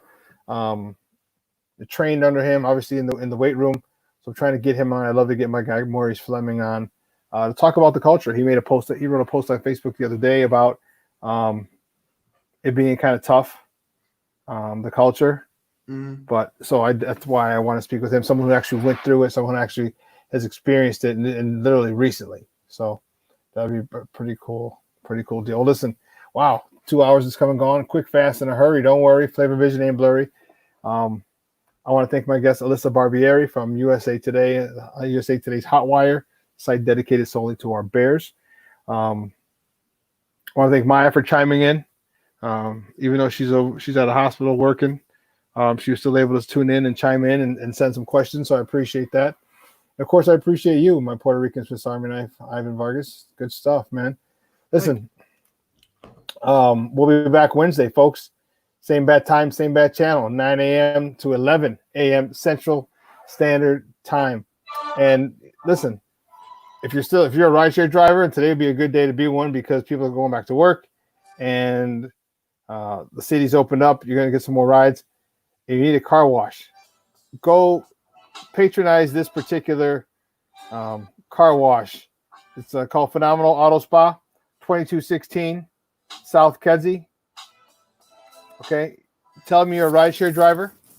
Tell him that you heard he's given a special, and you must use the code SportsZone Chicago. So here's what you get. You get an inside and outside wash, and you get a disinfecting of the inside. So if you have a car or SUV, it's only going to cost you $10.